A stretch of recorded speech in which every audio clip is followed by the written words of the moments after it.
जब भी दिल धड़के तेरा लब पे मेरा नाम आए, आँख से दिल में हो, आँख से दिल में उतर आने को जी चाहता है तेरे कदमों में। ऋषो बेगम पाकिस्तानी ड्रीम गर्ल का एजाज़ और लक़ब, फिर इतने खूबसूरत डिम्पल और इतनी खूबसूरत वाली आँखें आपकी। Oh thank you so much. लगता है कि मुझे आज मेरा इंटरव्यू नहीं, कोई मुशायरा हो रहा है। देखें, ये मुशायरे वाली बातें हैं। जब आप काम किया करती थी, लोग इतने फ़ैन थे आपके, इतने चाहने वाले थे। कुछ चाहने वालों की बातें याद हैं? बहुत सारी बातें याद हैं। बड़ी स्वीट मेमोरीज़ हैं, बड़ी तल्ख मेमोरीज़ हैं। मुख्तलिफ़ किस्म के ज़िंदगी के जैसे रंग होते हैं ना, खुशी भी है, गम भी है, दुख भी हैं, नफ़रतें भी हैं, शिकवे भी हैं, मोहब्बतें भी हैं, आसाइशें भी हैं। हर रंग ज़िंदगी में देखा जाता है और हर रंग को महसूस करना चाहिए। लेकिन जब आप फिल्मों में काम करती थी तब तो आपके चाहने वाले ज़्यादा होते। कुछ चाहने वालों का जिक्र करें। एक्चुअली स्कूल से एकदम हीरोइन बन जाना, तो चाहने वाले भी मुझे ऐसे लगता था कि ये ज़िंदगी का एक हिस्सा है। कई लोग, कई ख़वातीन बहुत प्यार करती थी, लोग बहुत प्यार करते थे। प्यार तो मतलब ज़ाहिर है मर्द भी फ़ैन थे, लेकिन कुछ डर के मारे, बीवियों के डर के मारे नहीं कुछ कह सकते थे। ये भी तो है ना प्रॉब्लम। और कुछ कहने की जुर्रत नहीं रखते थे, और कुछ कह जाते थे अपने रिस्क पे। तो बाकी फिल्मी ज़िंदगी ऐसी थी कि उसमें बस यही था, इतने ज़्यादा काम में मसरूफ़ हो गए थे और काम में इतना ज़्यादा कंसंट्रेट करते थे कि हमें इधर उधर की बातों का, या फ़ैन फॉलोइंग थी या जो भी फैंस थे उनके दिल की हालत का हमें नहीं पता होता था। हालांकि हमारे सुनने में ये आया कि जिस तरह की आपकी आंखों के बारे में जिक्र होता था, जी जी, आपके डिम्पल बड़े मशहूर थे। फिर ये भी कहा जाता था कि आपकी मुशाबत जो है वो बहुत सी फिल्मी हीरोइन नीलो बेगम से, शबनम साहिबा से, इनसे आप बड़ी शक्ल आपकी मिलती है। तो चाहने वालों की तादाद तो फिर बहुत ज़्यादा होगी यकीनन। लेकिन ना बात है कि इंसान अपने काम पे जब फोकस करता है ना, तो उनके जो एडमायरर होते हैं, उनके फैंस होते हैं, मेरा ख्याल है आर्टिस्ट को वो भी एक ऑक्सीजन का काम देते हैं। और बड़े वो चीज़ बड़ी इनकरेजिंग होती है कि आपके फ़ैन हैं। वो उसी चीज़, वही तो हासिल होता है ज़िंदगी का। जैसे एक अच्छा शेर हासिल गज़ल होता है, इसी तरह फैंस और मोहब्बत करने वाले, चाहने वाले, प्यार करने वाले लोग अब सराउंडिंग में होते हैं आपके, वही आपकी ज़िंदगी को जिला बख्शते हैं। अच्छा, आपके दौर में जब आप फिल्मों में काम किया करती थी, उस वक्त एक फिल्मी एक्ट्रेस जो थी, अगर उसको पर्दा स्क्रीन पे हम देखते थे तो उसके सांस लेने का अंदाज कुछ आम हीरोइनों की से मुख्तलिफ होता था। जैसे कि आप पे एक गाना फिल्माया गया नदीम साहब के साथ, वो मैं शायर अगर जी, होता, मैं जो शायर कभी तो होता, उसमें भी आपने अपने सांसों की रफ्तार बड़ी तेज रखी। क्या वजह है? हाँ, ये सांसें जो होती है ना, जज्बात के इजहार का एक ज़रिया है और इससे काम लिया जाता था। उन दिनों को ज़्यादा ही ट्रेंड था कि एक्सप्रेशन दें, और एक्सप्रेशन में सांसों का होना ज़रूरी है। दुख है या एक्साइटमेंट है, if you are excited, if you are worried, if you are upset, तो अपने सांसों की जो मद्दोजज़र है उससे आपको अंदाज़ा हो जाता है। उस गाने में आप दुल्हन बनी हैं जी, तो आप पहले उस वक्त तो दुल्हन नहीं बनी थी, आपको कोई एक्सपीरियंस था? बिल्कुल हरगिज़ नहीं था। उसके बाद भी बहुत अरसा बाद हुआ। तो फिर इतना अच्छा पिक्चराइज कैसे करवाया गाना? मैं जब फिल्मों में काम कर रही थी, सेट पे आई, तो मेरे लिए एक नया एक्सपेरिमेंट था, नया एक्सपीरियंस था। तो फिर मुझे जैसे जैसे डायरेक्टर बताते जाते थे, हम लोग वैसे वैसे करते जाते थे कि ज़्यादा एक्सप्रेशन इस तरह करें, इधर देखें, ये करें, स्माइल लाएं।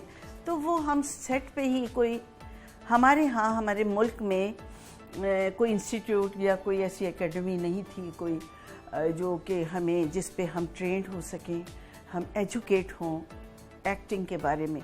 तो फिर हम सेट पे ही एजुकेट होते रहते थे, वहीं पे हमें डायरेक्टर जैसे बताते थे हम उसको फॉलो करते थे और उसको परफॉर्म करने की पूरी कोशिश करते थे, जो आपको स्क्रीन पे नज़र आता था और फैन फॉलोइंग बढ़ती थी। आपने सबके साथ काम किया, जी, उनके जी। जिन हीरोज़ की ज़ाती प्रोडक्शन थी उनके जी, साथ जी, भी काम जी। किया, नदीम साहब के साथ। ऑलमोस्ट जो उस दौर वहीद- के हीरोज़ थे उनकी तमाम जो उनके ज़ाती प्रोजेक्ट्स थे, यानी कि उनकी अपनी ज़ाती फिल्में थी, आजकल प्रोजेक्ट कहा जाता है ना, तो ज़ाती फिल्मों की मैं हीरोइन थी।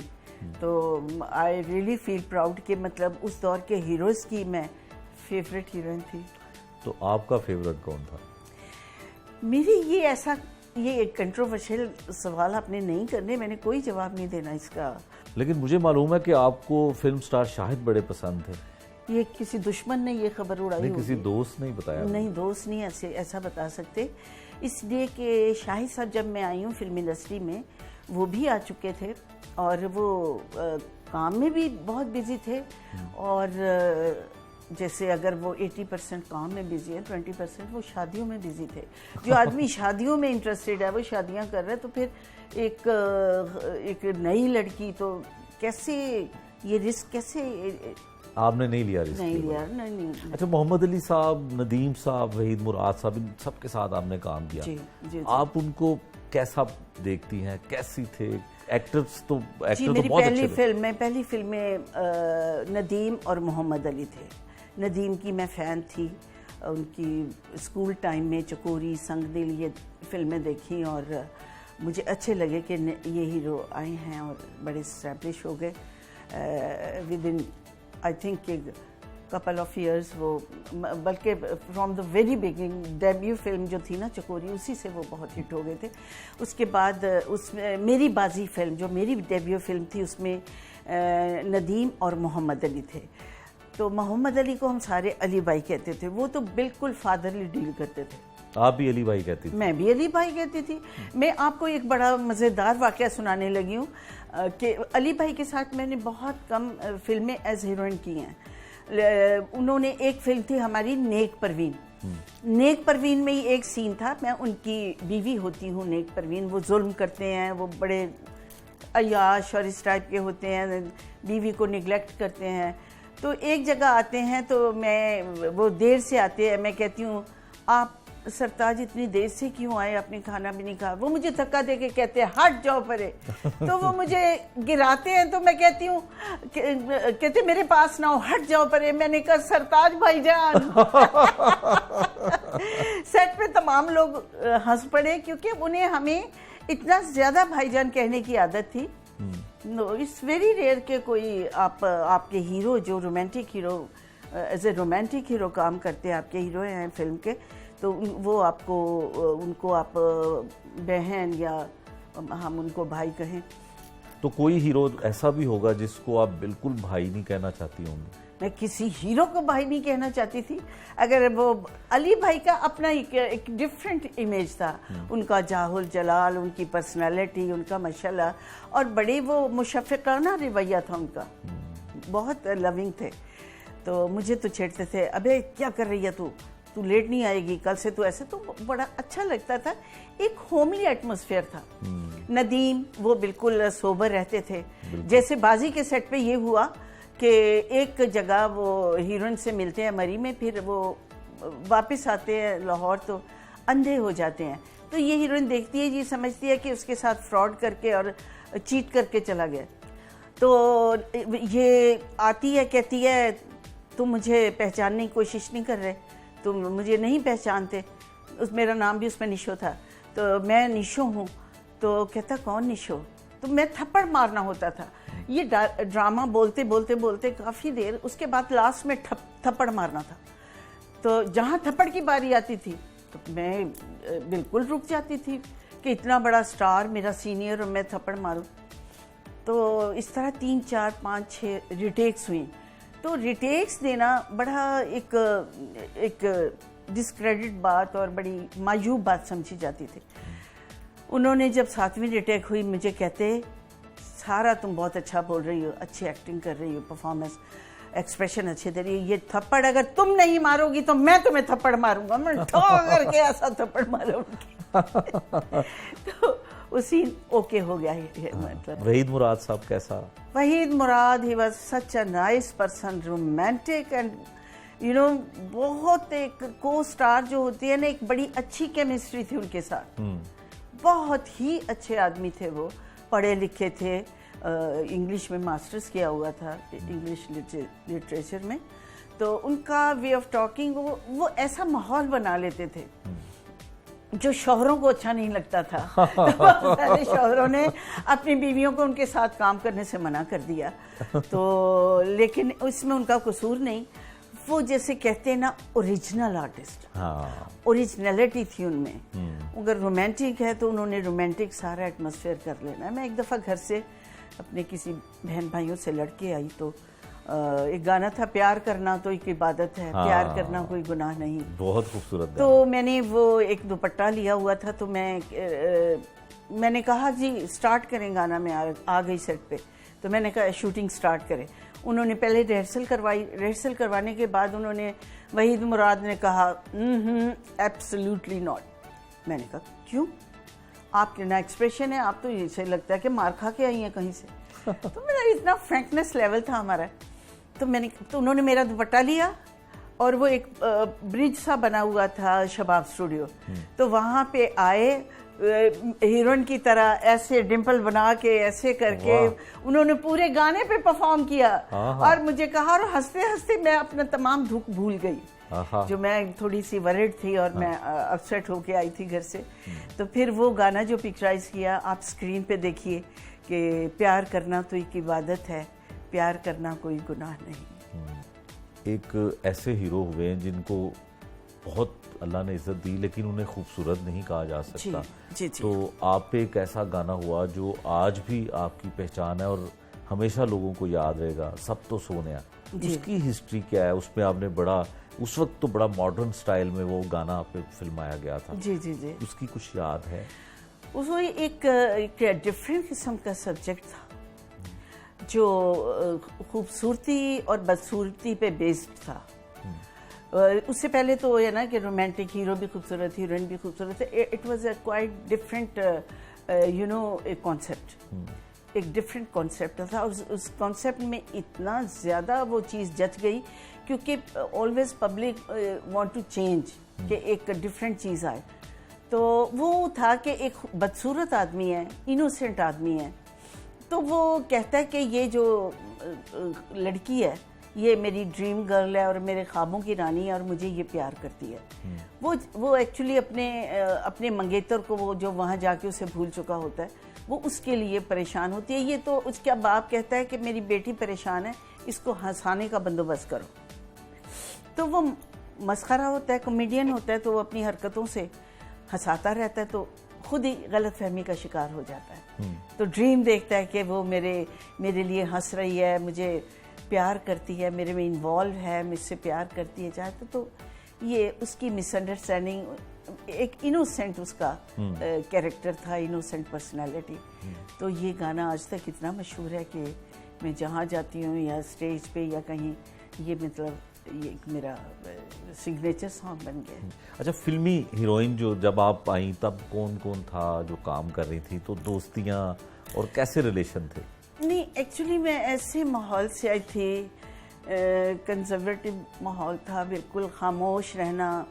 और ये आजकल के जैसे बच्चे बहुत फ्रैंक हो जाते हैं, बड़े कॉन्फिडेंट होते हैं, उस तरह बिल्कुल नहीं थी। खामोश रहती थी, सेट पे खामोश बैठे रहना।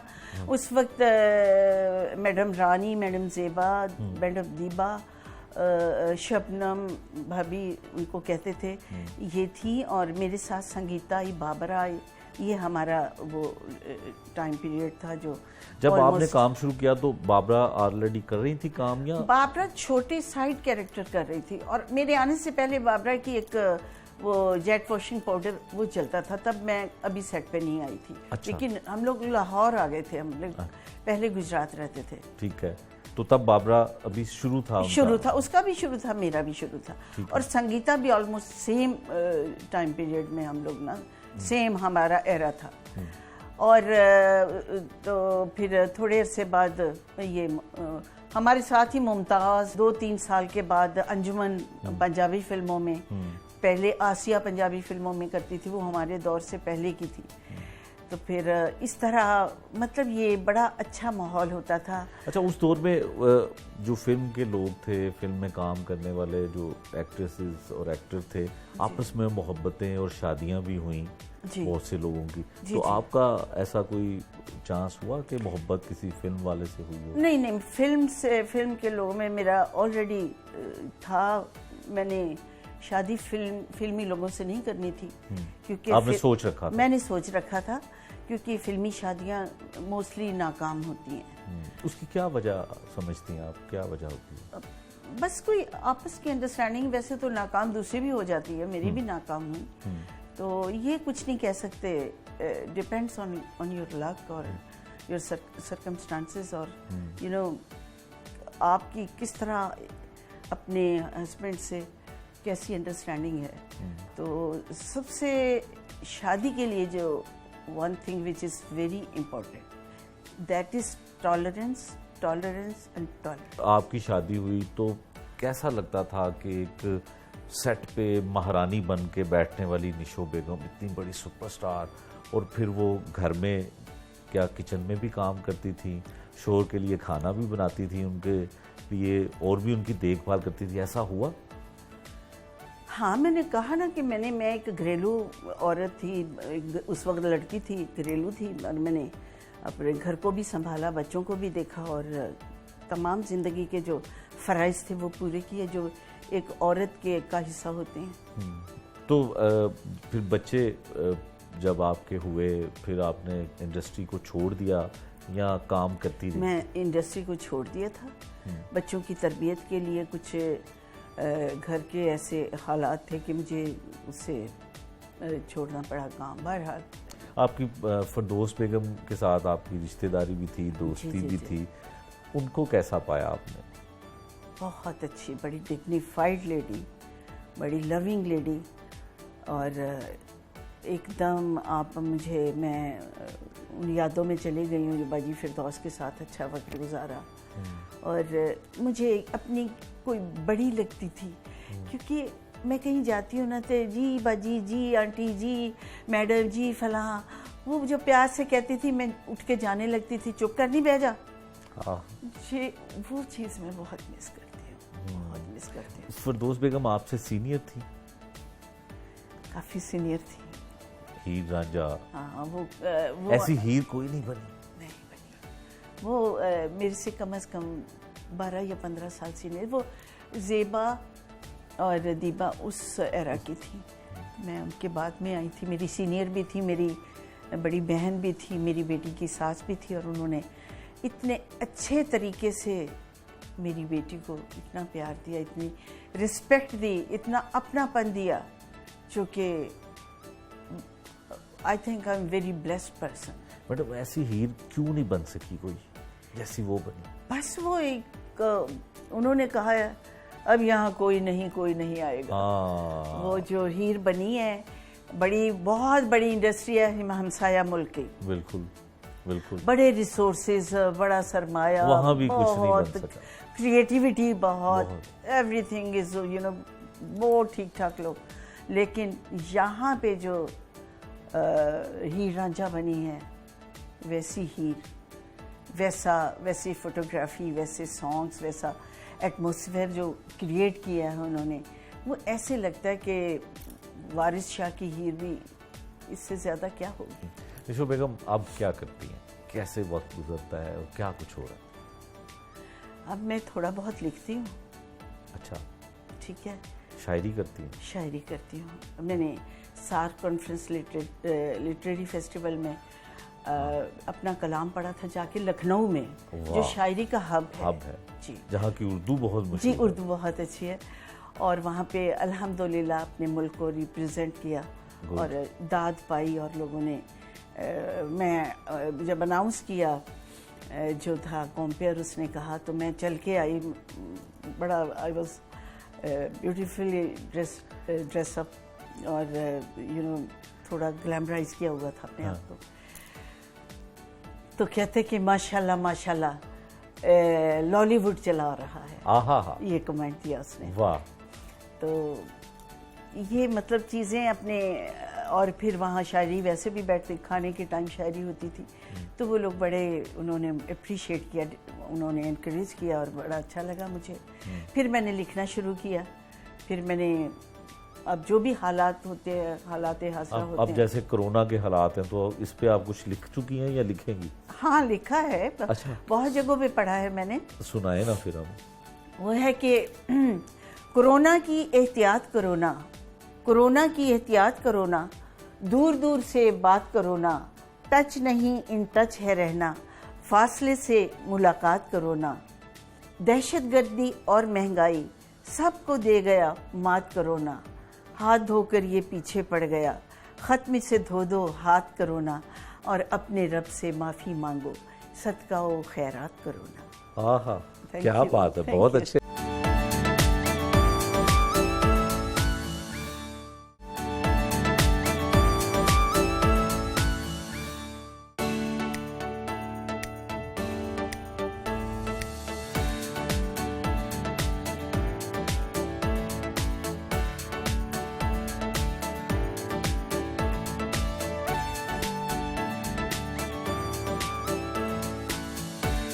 नीची नजरें और फूल सा लहजा, नीची नजरें और फूल सा लहजा, हर खता से ये पाक होते हैं, जो ही शादी हो और बने दामाद फिर बहुत खौफनाक होते हैं। ये वैसे ऐसे दामादों के लिए सवालिया निशान है। दामादों के लिए, दामाद खुद ससुराल वालों के लिए सवालिया निशान है।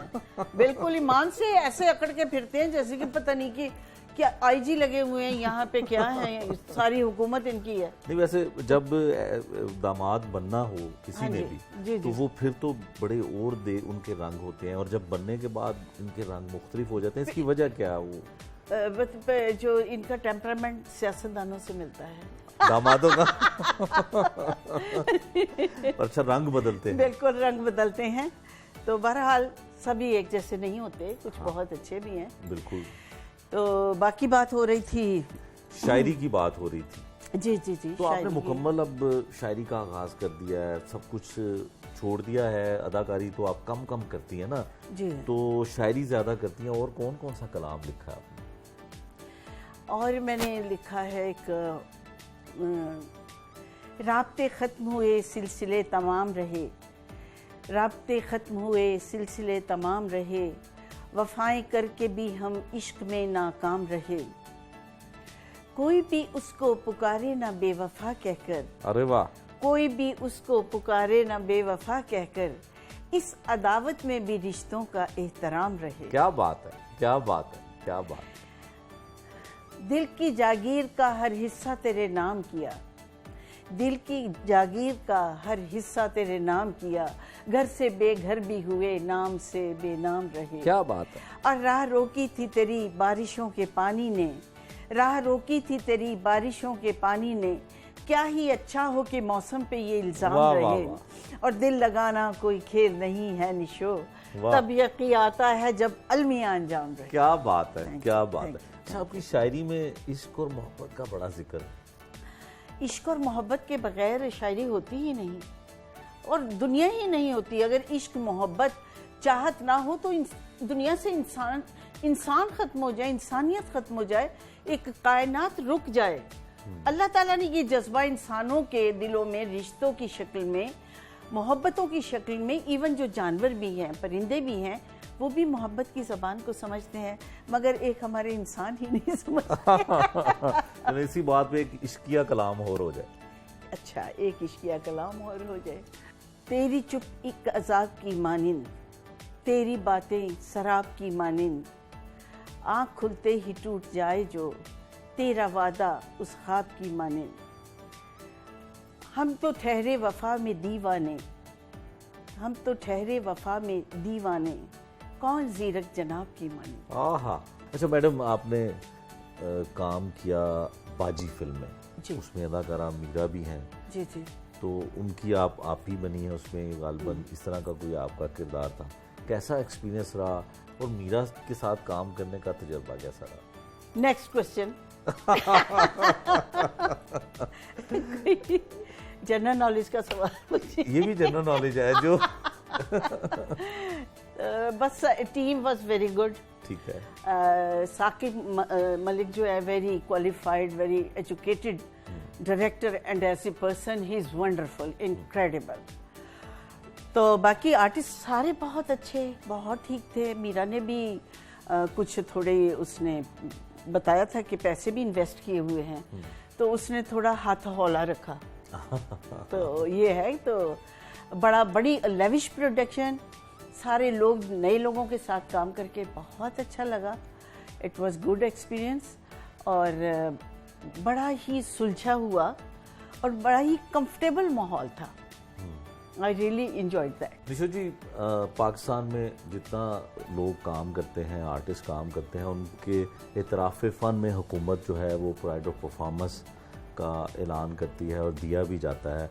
आपने इतना काम किया, फिल्म में किया, स्टेज पे किया, टीवी पे किया, तो आपको प्राइड ऑफ परफॉर्मेंस जो है वो दे दिया गया या अभी चिट्ठी आई नहीं? पता नहीं शायद क्या क्राइटेरिया है प्राइड ऑफ परफॉर्मेंस का। मेरी परफॉर्मेंस में कोई कमी होगी या मेरे में वो टैलेंट नहीं है या कैपेबिलिटी नहीं है, तो मैं किसी ना सिफारिश से प्राइड ऑफ परफॉर्मेंस लूँगी। अगर मैं डिज़र्व करती हूँ तो मुझे मिलेगा, वरना मैं कहते हैं ना, मांगी हुई जन्नत से दोज़ख का अज़ाब अच्छा। हाँ, लेकिन ये तो तब्दीली सरकार है, ये तो कहते हैं बड़ा मेरिट पे सब कुछ होता है, तो फिर तो आपको बहुत पहले साल ही मिल जाना चाहिए था। आप तो 3 साल इस हुकूमत को हो गए। तो कोई बात नहीं, मुझे गिले शिकवे करने की आदत नहीं। मैंने किस्मत पे छोड़ दिया, बल्कि अल्लाह पे छोड़ दिया। अच्छा। निशा जी, आपको कोई अपनी फिल्म का गाना जो आप पे फिल्माया गया हो बहुत अच्छा और बहुत पसंद हो? बहुत सारे गाने हैं। बहिश्त के सारे गाने super hit music, it was super hit music. Rasheed Attre साहब ने उस वक्त ये म्यूजिक बनाया था जब मैं 7th क्लास में पढ़ती थी। एक गाने की पिक्चराइजेशन के दौरान हमें पता चला, सुना हमने कि आप डूब गई थी, वहीद मुराद साहब के साथ था वो गाना। हाँ, वो एक्चुअली खुद साख्ता स्विमिंग पूल था जैसा बनाया जाता है सेट्स के पे। तो उसमें ये एक हनीमून सॉन्ग था कि आउटडोर से फिर वापस इंडोर आते हैं, तो वो बनाया हुआ था स्विमिंग पूल। तो उसमें गाने के एंड पे वहीद मुराद ने मुझे थोड़ा सा पकड़ा, तो वो मैं नीचे पे चली गई और पानी अंदर गले में चला गया और बहुत काफ़ी इमरजेंसी पड़ गई और काफ़ी ये मुश्किल काम था। तो फिर मुझे उठाया, निकाला बाहर और कह रहे हॉस्पिटल की। मैंने कहा नहीं, ज़रूरत नहीं। तो इस तरह ये सॉन्ग जो है काफ़ी मुझे यादगार है, मेमोरेबल है, क्योंकि इसमें मैं इस हादसे से बड़ी मुश्किल से अपनी जान बचाई। एक और भी वहीद मुराद साहब के साथ ही गाना था, कहीं पहाड़ों में जाके आपने किया, बड़ा अच्छा सॉन्ग था। हाँ, बिल्कुल। तो उसकी कोई याद आपको हो? वो था ये तेरा फूल सा चेहरा, चेहरे पे जुल्फ का सेहरा। हम गाड़ी में जा रहे थे, आगे पीछे गाड़ियाँ जा रही थी मरी एबटाबाद के करीब। तो पीछे लड़के थे जो आए होते हैं मरी वगैरह में सैर करने। तो वहीद मुराद गाड़ी रोक के कहता, लड़को लड़को इधर आओ, देखो देखो देखो निशो, वो पीछे गाड़ी में निशो पीछे। वो सारे उधर आके खड़े हो गए। ओह माय गॉड, मैंने कहा वहीद मुराद को भी तो देखो। कहते किधर किधर किधर। तो इस तरह ये गाना पिक्चराइज किया, कतील शिफाई साहब ने लिखा। It's beautiful song. इसके पोइट्री, इसके लिरिक्स बहुत खूबसूरत हैं, कंपोजिशन बहुत खूबसूरत है और पिक्चराइजेशन जो है वो आपके सामने है। अच्छा, आप पे ज़्यादा मलका तरन्नुम नूर जहाँ के गाने भी फिल्माए गए आप पे, तो उनके हवाले से एक बड़ी बात आम है कि उनके एक्सप्रेशन बड़े होते थे आवाज़ में। तो उस दौर में भी एक्सप्रेशन का और डांस का क्या ख्याल किया जाता था? Undoubtedly she was a great singer, और ऐसी मेलोडी, ऐसी आवाज़, ऐसी एक्सप्रेशन, वो मैं कहती हूँ कि बेजान चीज़ पे भी वो गाना ओवरलैप करते तो वो भी बोलने लगते। इतना उनकी बात, इतना मैजिकल आवाज़ थी कि शायद ऐसा एसेट हमें दोबारा ना मिल सके। तो वो बड़ा इंजॉय करते थे और मतलब उनमें ये क्वालिटी थी कि जिस तरह की होती, जिस तरह की हीरोइन का मिजाज होता था वो उसी तरह का लबो लहजा कर लेती थी। एक एक्टिंग का है ना ये फिनोमेना के accent adopting in acting is very important थी। तो वो एक्सेंट एडॉप्ट करती थी, आवाज़ में वो एक्सप्रेशन लाती थी, उस तरह की बन के अपने आप को विजुलाइज करके वो उस तरह बना के अपने आप को गाती थी। अच्छा, बहुत से लोगों ने आपके साथ काम भी किया, लेकिन हर शख्स इस बात को तस्लीम करता है कि आपका तलफ़्फ़ुज़ बड़ा अच्छा रहा, उर्दू बड़ी अच्छी थी। इसकी क्या वजह थी? लखनऊ से ताल्लुक़ तो नहीं था? My mother she was from Delhi. अच्छा। तो मेरे अब्बा जी पंजाबी थे और क़याम पाकिस्तान के कुछ सालों बाद उन्होंने यहाँ आके शादी की। दादी नानी की अच्छी अंडरस्टैंडिंग थी और दोनों बड़े खूबसूरत, लड़का लड़की मेरे पेरेंट्स बड़े उस वक्त खूबसूरत थे। दादी नानी ने आपस में अंडरस्टैंडिंग पैदा की क्योंकि मैंने आना था ना। तो फिर शादी हुई तो अब्बा जान पंजाबी बोलते थे, पंजाबी भी वो जो सिखों वाली पंजाबी है। अच्छा, ठेठ पंजाबी। ओ भाई की कर रहे हैं इधर था, हाँ मैं तेन गल सुनाना चाह रहा। और मैं भी कह अरे भाई जब मैं दूसरा के आऊँगी तब तुमसे मुलाकात करूँगी। तो इस तरह तो मैं गुजरात में पैदा हुई, वो गुजरात है तो साढ़े महल्ले आना तो फिर ए की होंदा पिया, इस तरह की। तो ये सारी चीज़ें मिल के ना, ऑब्वियसली स्कूल में तो उर्दू बोली जाती थी, तो फिर उर्दू पंजाबी फिर उर्दू इस तरह का मिलजुल के ना, फिर एक स्टूडियो की भी लैंग्वेज थी। हाँ। तो वो भी सब मिला जुला के ज़िंदगी के एक्सपीरियंसेस हैं, कुछ अच्छे कुछ बुरे। अच्छा, गुजरात शहर के एक सियासी घराना भी बड़ा मशहूर है, तो कहीं आप उनकी नेबर वेबर थी, कहीं करीब ही रहती थी? थोड़े से डिस्टेंस पे उनके घर से गुजर के, उनका घर बहुत मशहूर था।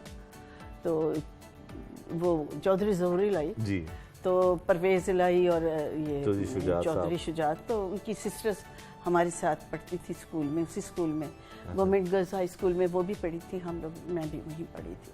तो अब उनसे अब ये एक काबिल फ़ख्र बात है कि गुजरात वॉल पे मेरी तस्वीर बनाई हुई है। अच्छा। हाँ, आई एम एक्सट्रीमली ऑनर्ड कि उन्होंने मेरी तस्वीर जो है वो उस पर बनाई है। गुजरात की हूँ ना मैं, आई एम फ्रॉम गुजरात, तो ये ऑनर उन्होंने मुझे दी है। Thank you so much.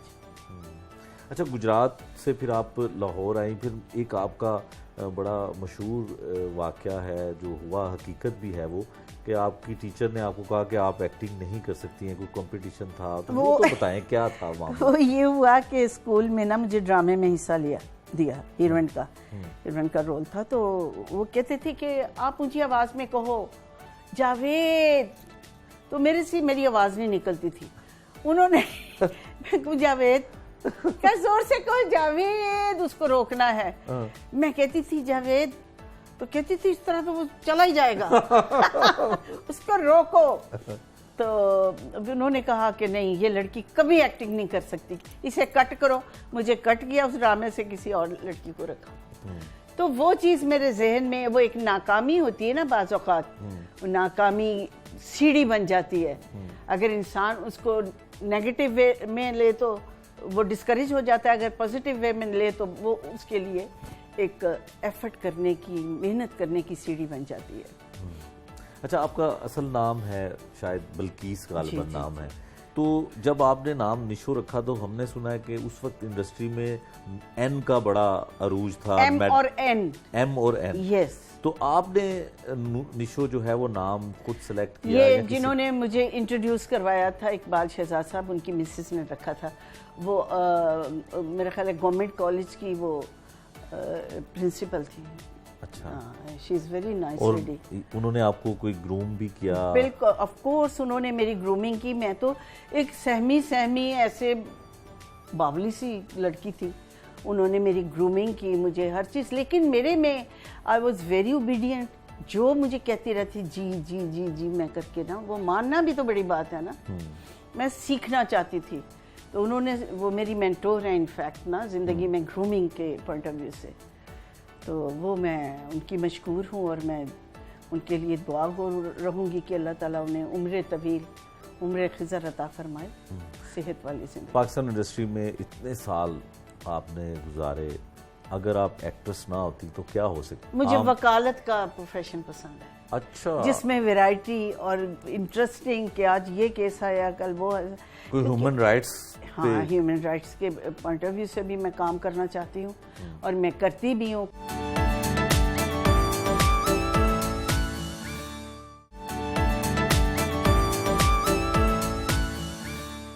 निशो ji, Aman film आपने की जी। और घर में अभी भी आपने इसका पोस्टर लगाया हुआ है।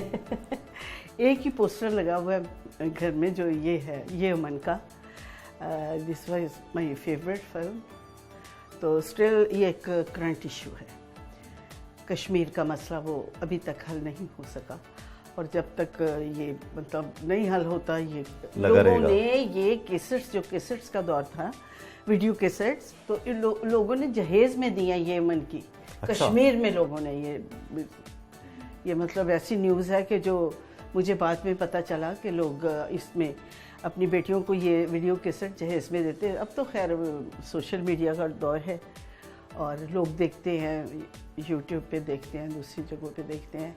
तो ये बहुत उस दौर की एक्ट्रेसेस ने बहुत ये कोशिश की थी कि किसी तरह उनको ये फिल्म मिल जाए। कई एक्ट्रेसेस ऐसी थी जो कि इन्वेस्टमेंट के लिए भी तैयार थी। अच्छा, तो इसकी कास्ट में आपके अलावा और कौन कौन था साथ? बहुत बड़े लोग थे, इतने बड़े लोग जो हमारे मुल्क का फ़ख्र, और हम लोग जो एक आइकॉनिक पर्सनालिटी थी और आने वाले लोगों को, जो आर्टिस्टों के लिए एक रोल मॉडल की हैसियत रखते थे, एज ए पर्सन भी, एज एन एक्टर भी। और एक उन्होंने पूरी एक दुनिया ही बदल दी थी। उनमें आगा ताली साहब, क्या बात है, हमेशा एहतराम से नाम लूँगी, इलाउद्दीन साहब, और इसके अलावा मतलब संगीता मेरी कोलीग, मेरी दोस्त, शाहिद, और सबसे बढ़ के रियाज शाही साहब थे, big director, very good writer, and you no मुझे उनमें उनकी जो है लिखने का अंदाज, उसमें खलील जबरान का टच नज़र आता है। एक अपना उनका माशाल्लाह फलसफियाना अंदाज और खूबसूरत अंदाज, जारहाना अंदाज, बिल्कुल। और इसमें जारहाना अंदाज नज़र आएगा कि सब्जेक्ट ही ऐसा था। तो आपका किरदार इसमें कैसा था? इसमें मेरा जो होती है कि एक मुसलमान लड़की, एक हिंदू लड़की, तो मैंने मुसलमान मुजाहिदा का रोल किया था।